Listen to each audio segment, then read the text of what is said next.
Hello, welcome Acadiana viewers to this week's edition of Louisiana Heart Beats. I'm host Dennis Ward, and today in the studio we welcome raconteur, educator, entrepreneur, and the king of fun, Jim Phillips, to the show. Welcome, Jim. Thank you, Dennis. Thank you. I thought you'd like that, king of fun. I like it. That's a hard one to live up to. You do just fine. I think a whole lot of Acadiana people know you and Christy on a lot of different levels and ways, but your contributions to the community are a long list, but I'll attempt to name the major accomplishments. Thank you. Since 2006, because you moved here the same month I did. Yes. So I'll always remember it. Living here full-time, you've been active in public and private education. True. The art and live music scene, the dance community, of course that goes way back, the theater community, of course. Yes. You own your own private folk art dance hall, the Whirlybird, on a setting of 10 acres of a historic Stonewood plantation, where you have guest accommodations, do organic farming, and wedding events. And you'll soon be launching early next year Song Routes Louisiana. I will. We are having song routes coming from Vancouver to us. We're calling our portion of that Highly Motivated by Fun Excursions. Oh, cool. I like that. That's awesome. That really nails it. Well, this new excursion takes you into the food, music, dance classes. Yes. From New Orleans Yes. to Cajun Country Lafayette. Yes. So I think, I've known you a long time, and I speak French, so I always think this spirit of joie de vivre is synonymous with Jim and Christy. Thank you. That gives me pleasure. So let's bring people up to date. You came here in 2006, but you were coming here on vacations from Northern California. And we bought property in 2000, our camp, Right. where we met, and we had events happening there before we moved here full time. So, What inspired you? What hooked you on Louisiana?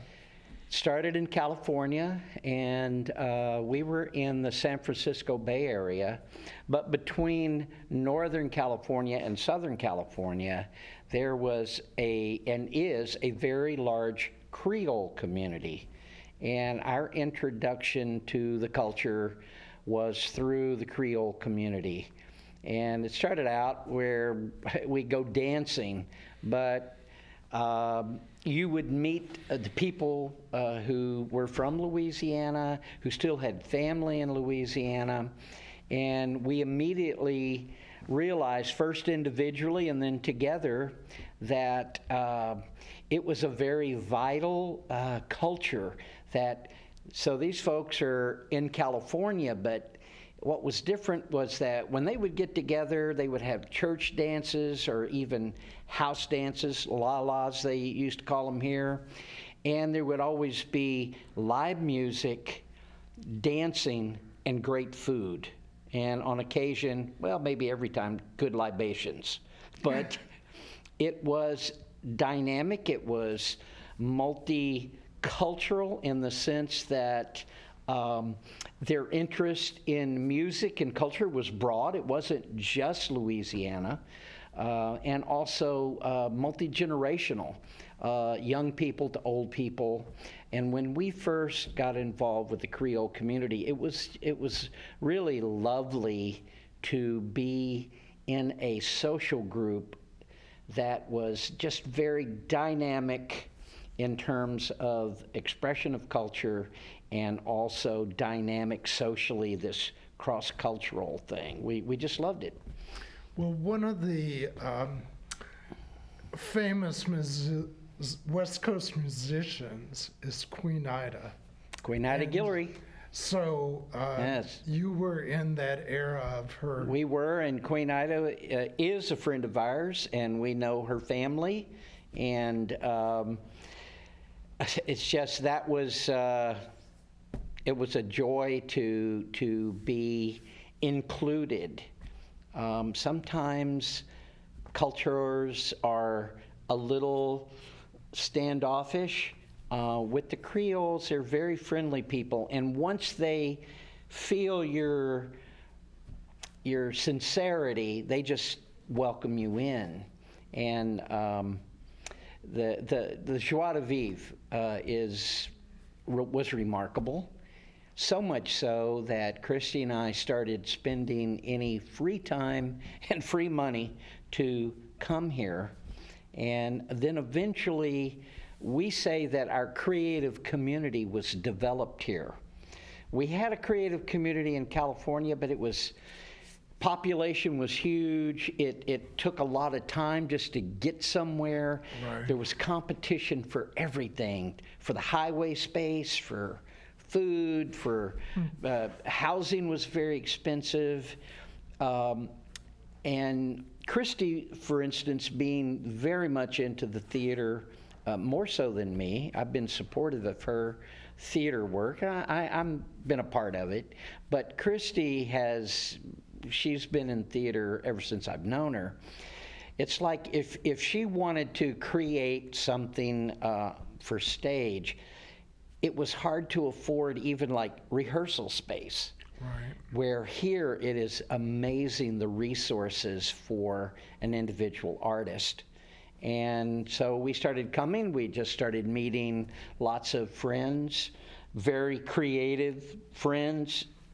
And it was she sort of made it my decision. She loved it here, but we both loved what we were doing in California. I had a school that I started, and it was a magical place. It was a beautiful career. Christy, to this day, says that was her favorite job she's ever had. And but we just found that our creative community was here. My mind was here even when I was there. And I reached a certain age, and I just thought, I need some creative freedom. And I knew that this was the place to kind of let myself fly. And I'd already been doing it kind of on a part-time basis.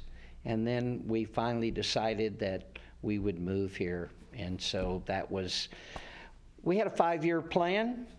And in the last year, I started letting people in California know we were going to move, and tried to tie up all of my business loose ends and responsibilities in a good way. And I feel like I did. So when we left, we're still in touch with people that we knew in California, although it's been 12 years and we haven't been back. Time flies. We haven't been back. Yeah.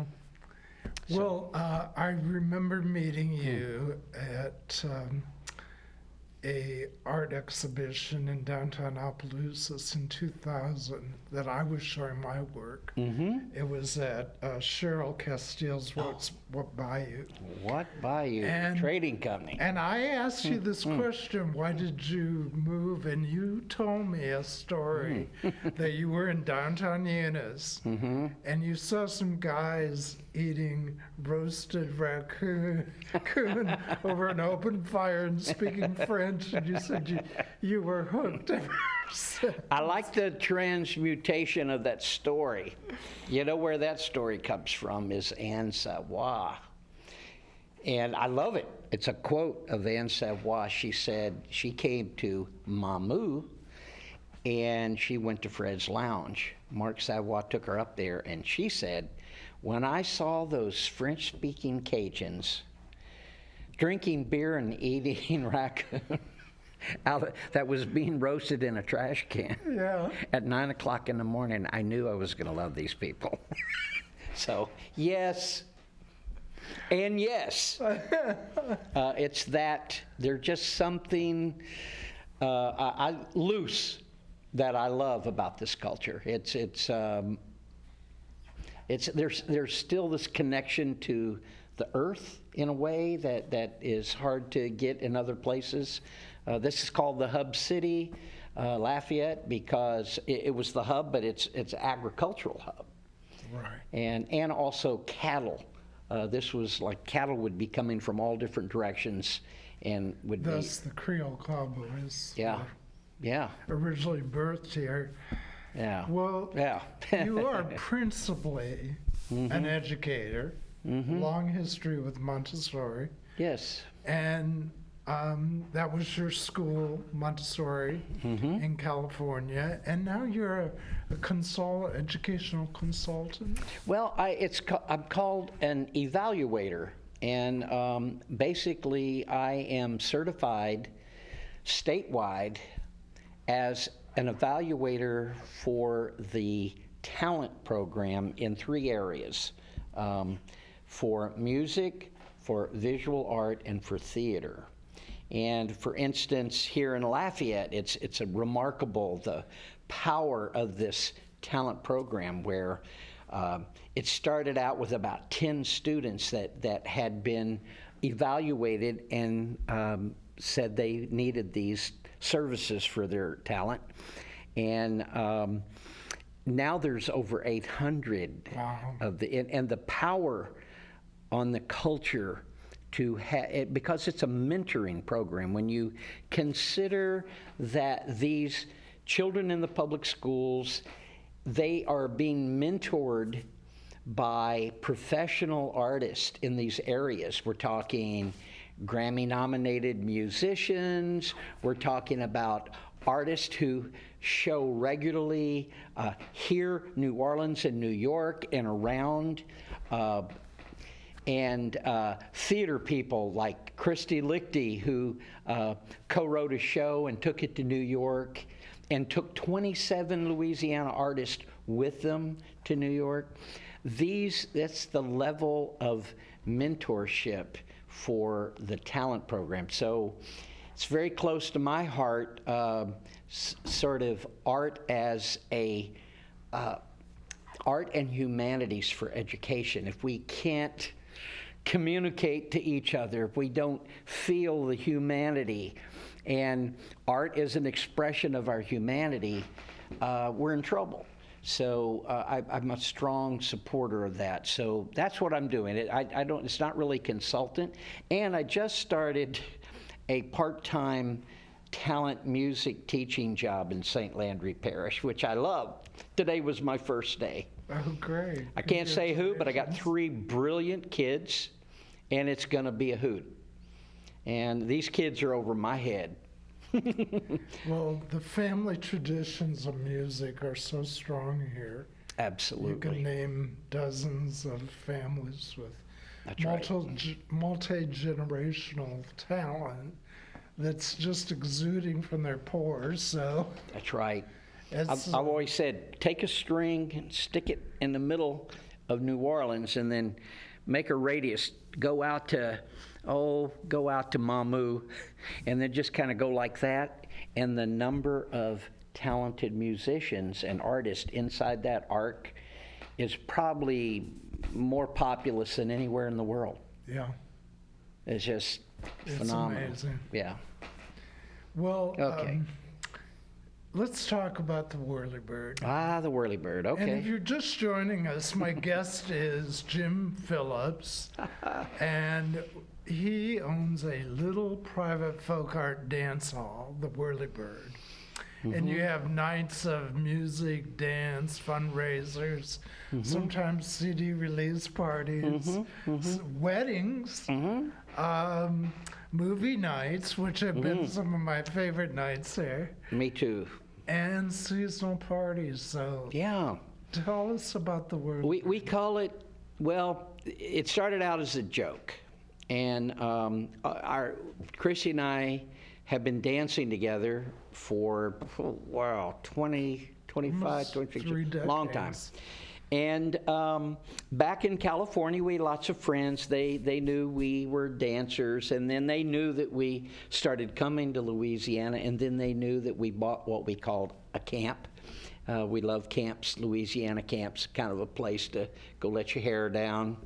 And we tell all of our friends, oh man, it's so much cheaper in Louisiana. We are going to put a dance hall in our yard.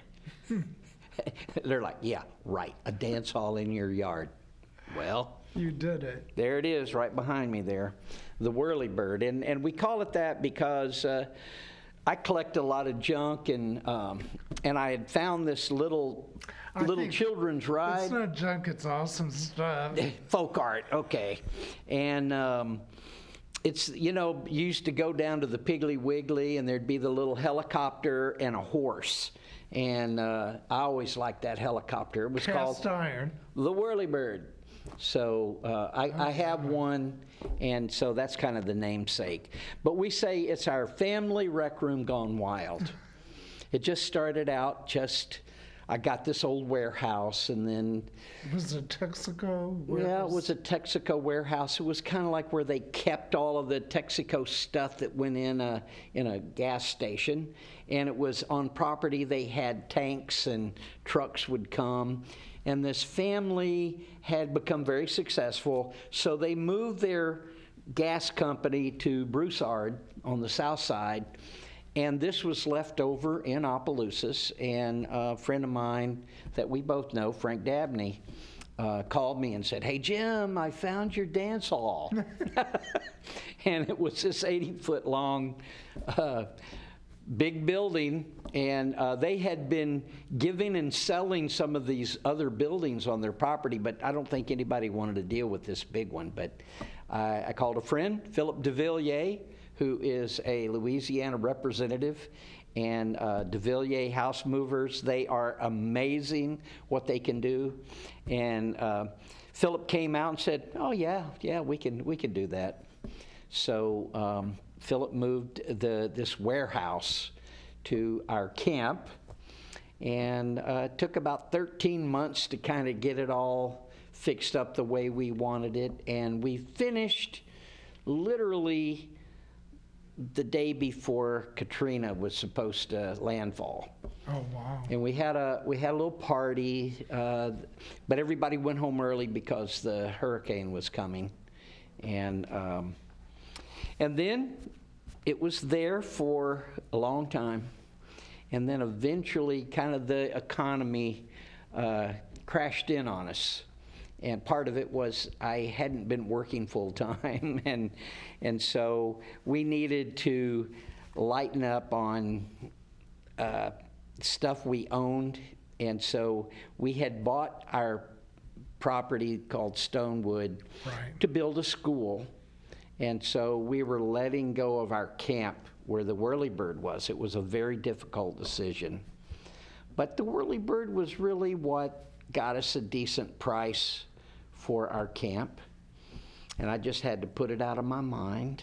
Of course, I had another warehouse that, I don't know if you remember, used to sit right across. Right. And then I moved it to where we are now. And that was going to be a school. And then when we kind of transitioned out of that idea, it was going to be my next Whirlybird. But then the Whirlybird came back to us. I know. That's such an amazing story. And so it's in our yard now. Thank you, Philip DeVilliers. I mean, that is 1 in a million. It is. 1 in a million. It is.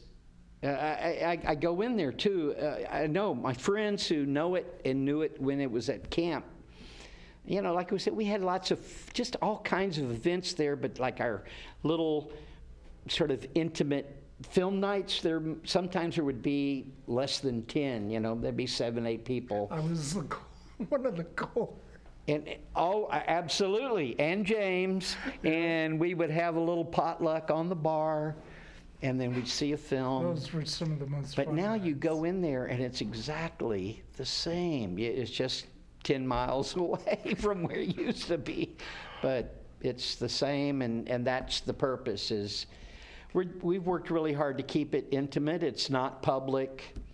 I don't publicize the address or anything like that because it's just really for intimate events. And we're going to be having our this tour group that's coming through, and I'm trying to keep even the size groups to be intimate because that's just the best cultural transfer, I believe. So, Well, that's a good lead-in to talk about what your plans for okay. Songruns, Yes. Louisiana. That, I wanna be that sure you is talk my about friend Carla Boondi, who is an amazing Yeah. artist, singer. She directs choirs, and people go to Vancouver to study voice with her. And we met Carla many years ago, and it's hard to believe that we started planning this. That's going to happen in the early 2019.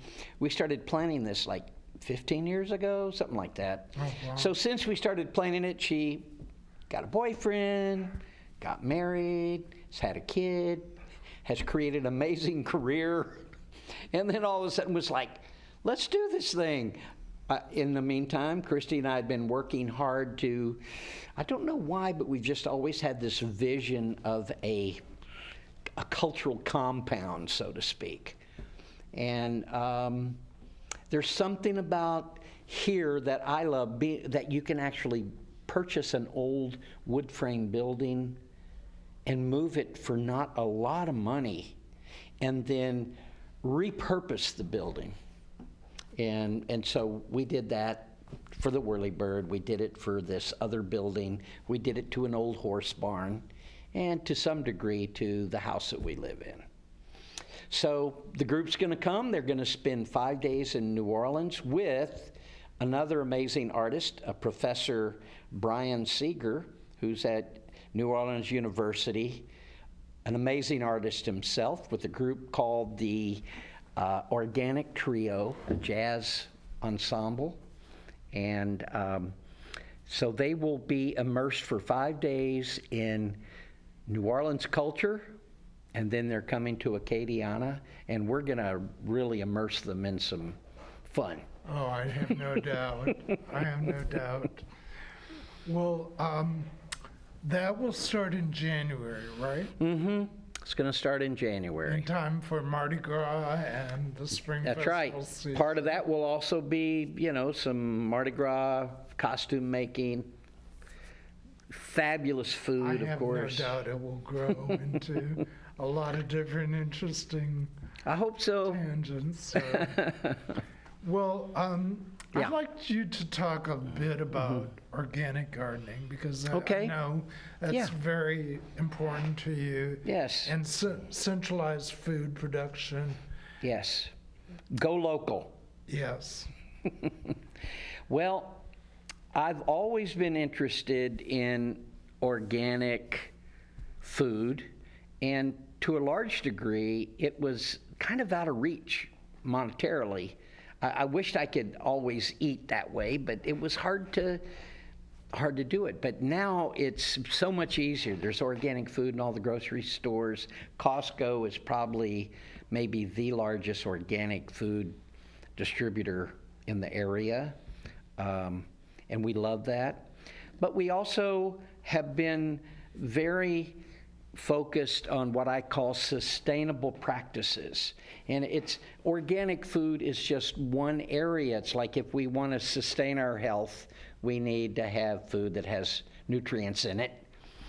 Also, there's something about when you're working on organic gardening, your concepts of sort of stewardship for the land is more focused. So you're trying to develop how you use the land in a sustainable way so that it's going to last for years and years, where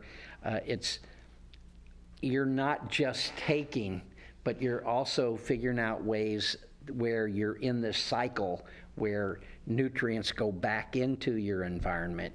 You're not just taking them out. One really cool thing, I'm going to give St. Landry Parish a shout out here. I never dreamed, but we have a composting and mulch program out at our landfill. And if you live in St. Landry Parish, you can go get good mulch I didn't know that. and good That's compost. great to know. Let me go further. We are unique. We have the only program in Louisiana and in many other states where we now reclaim the methane from our landfill. That's one thing, but we've even gone a step further than that, where we have a methane, a cleaning refactory there, where they clean it and they use it in their trucks. And some of the sheriff's vehicles use the methane in their vehicles. I think the trash pickup does methane. Yeah. Yeah. It comes from the trash. Interesting. So, And the St. Landry Parish has gone around the world at this time to talk about this program that they have. So that's a shout out. I'm just so proud of what's happening there. Well, Yes. I wish we could talk Yeah. for another hour. Jim, you often say your goal in life is to have more fun. Mm-hmm. And with so many projects, how do you balance so much work and to your quest to have more fun? The way that's balanced is that it's not work, it's fun.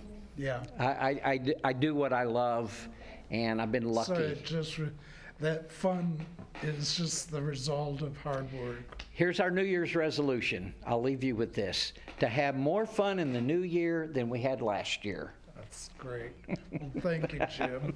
It's been great having you. My pleasure, Sure. Dennis. To years of friendship.